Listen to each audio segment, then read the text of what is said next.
Until, as Brew would say, the thunder struck! Luka and Kyrie combined for only 27. SGA had 34 by himself. Here's Kyrie postgame. Don't panic and just stay poised. It's not time to have irrational emotions towards a game like tonight. You know what I mean? Just because we know how we played, we were honest with each other, and we had the game pretty much in our hands and in control. And then down the stretch, we just didn't make enough of the clutch plays. Okay, so here's Luka and Kyrie last night. Eek. Not great, Brew. First for under 30 points. Nick, is this loss more on Luka or Kyrie? It's more on Luka. And it's not just because of if people didn't stay up late to watch. He got fouled with 10 seconds left down 2 and missed the first free throw. Could have tied it. It could have tied it. Now maybe OKC wins or they're best, but still but it wasn't just that. The whole team missed free throws, but Luka needs to be better, and I have a few hypotheses as to why he hasn't been better. I do want to say this on the front end, though. That is an excruciating loss. With Luka and Kyrie were not playing well, and they led the whole way until the final minutes. Despite it, they had control, and in my opinion, they could have won the series last night. You go up 3-1 on a team that young. When you beat them, when your two guys don't play well, it's so devastating to be the third straight win. They could have essentially locked in their second trip to the conference finals the last 3 years. And now instead, a new dogfight, best of 3 where you don't have home court. You guys know I kind of like Luka's verbal abuse of the officials. Yeah. I know not everyone does. I think when he's rolling and he is screaming at the refs, it gets him going more. I buy that. There is, and I'm going to draw an odd line here. This series, it hasn't felt like screaming. It has felt like meek whining. And I think it is hurting him. A lot of people feel like that all the time. Right. It's always felt like that. Like I said, I'm going to draw a line that I know some people won't. But it is less snarling like bleep you and more like what? Like why are you picking on me? And I think it is become so. He's obviously not 100%. It's not an excuse. I think that's frustrating him. He can't make a shot. That's frustrating him. He's convincing himself the refs are against him on every play, which they're not. I know he wants the whistle SGA gets, but he's the best player. He's the leader. He's the MVP candidate. I love Luka. They're my pick to win the championship. He needs to be better for them to have any chance. So I put it on him. No, it's on Luka because, as you said, he's the best player. And anytime your best player doesn't play well in the playoff game, it's on him. Kyrie didn't play well at all. I'm going to get to Kyrie.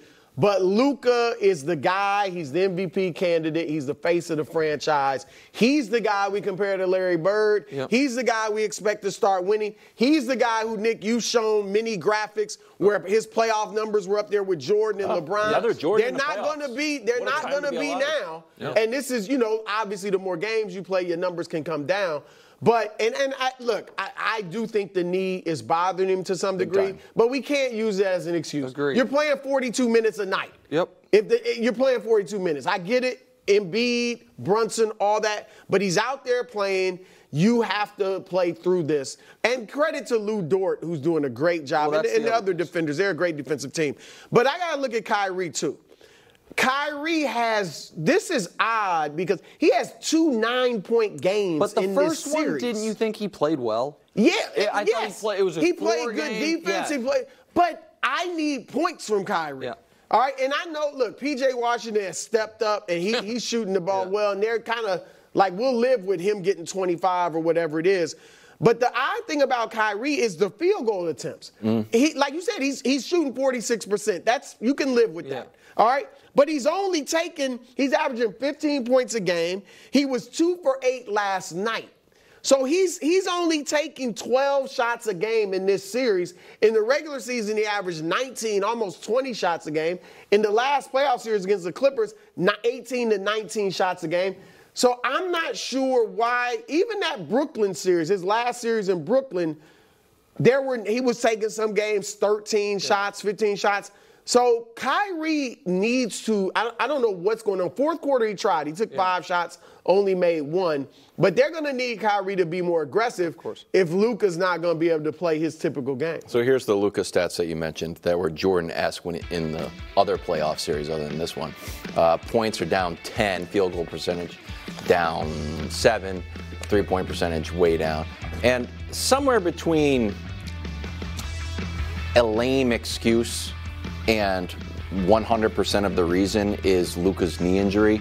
And I'm starting to lean more towards, man, the guy, like, can't move. He's trying to get up here. He's trying to stagger back to Chet. He's like, throw it to Chet. Like, I can't even get over there. I don't think he has that Jamal Murray gene where it's like, I'm not going to even show you. I think it's a little more Embiid gene. I'm going to let you know. I'm not saying he's not. He is legitimately hurt. But he can't close this out. I mean, he wants to. He's like, Does he? No, or does he want you to see, no, man, I'm out here laboring. So, no, I do agree with you that he is a guy that if he is not feeling right, he's going to make sure the audience knows it. He also has gotten the crap kicked out of him this series. Not just Lou Dort's defense. He smacked his face on the floor. He got knocked down 3 times yesterday when the broadcast was almost not making a joke of it, but like being like this. He's on the ground again. I do think where it is showing up more than anything is his three-point shot. I think he doesn't have the lift because of his knee, and those shots are coming up short. But I know he's not the best player in the league. But heavy is the head, man, that wears the crown. He's right up like there. That's right. And that the thing is, this is where I think I'm fair to Jokic, I'm fair to Luka, I'm fair to LeBron, whether he's 39 or now. The expectation, the standard's the standard. Yeah, I guess and you got to be great. And so, and when you're not, we don't, except for Jordan's flu game, we don't really go back and give extra credit for a great performance. We really only do it with Jordan. Of course, yeah, of course. With Jordan's, we only do it for one guy, and it's because he was hungover. But regardless, poison pizza. Okay, sorry, but you know what I mean. Like, we don't retroactively say, "Oh, LeBron had a sprained ankle that series." Oh, Kobe's finger was messed up. 42 minutes. No, it's just you're supposed to. In this league, you're supposed to get it done. Yeah. And by the way, in the other league too, Mahomes a year ago won a Super Bowl on one ankle, and nobody was going to cut him slack if he didn't. Like. It's just, I love Luka. He's got to find a way. It's his first dose of controversy or adversity. Adversity, yeah. And he's got to face it. Okay. Finally, SGA. Fresh off of an admission to club superstar, he finishes the game with 34, took over in the 4th. Here he is post-game. There's a balance that you have to find. When to attack, when to pass, when to make the right play, when to not make the right play, and trust your skill.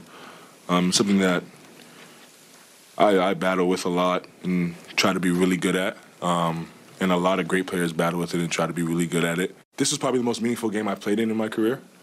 Game 7, my second year in the bubble. But, probably, I would say. Clippers. Yeah. Josh, special here. 39 and 7 assists in a best of 7. SGA, Joker twice, Luka twice, Giannis, LeBron, Russ, How many Jordan. times for LeBron? Does that say 8? That's why. Had a long career. That's why. A lot of those guys played a long time. Surprised SGA has been the best player in the series. I am surprised, but man, this is how you convert skeptics.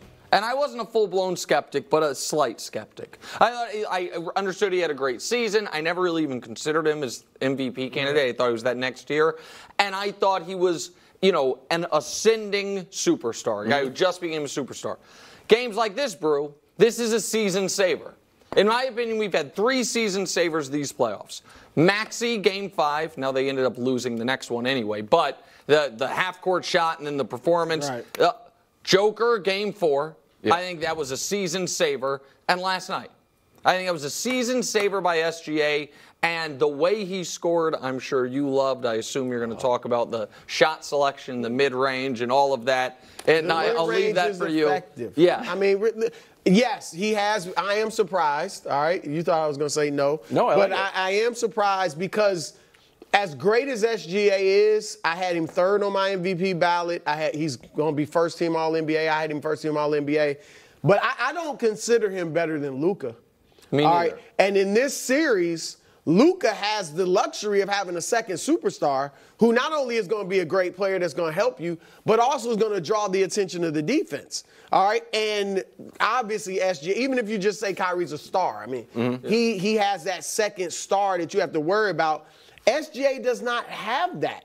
And yet he's still getting it done when against a very good. They are now a very good defensive team. The Mavs, since they made these trades, and he's still getting it done. Like you said, he's not much of a three-point shooter. He's only taken 11 threes in the series. You know he's either going to the rim or the mid-range, and they still can't stop him. And so he's been terrific. And here I'm going to give him credit for this too: the rebounding. Yeah. He's averaging 9.8. He's leading the Thunder in rebounding in this series. That's right. They're the third worst rebounding team in the league. All right. Dallas isn't an awesome rebounding team, but they're better than the Thunder. So they need him to step up in this category, and he's doing it. He only averaged 6 in the regular season. So for him to go out there and get, or maybe I think it was five in the regular season, him to go out there and get 10 rebounds a game, lead his team is huge. Okay. Should Kansas City hit the panic button? We're going to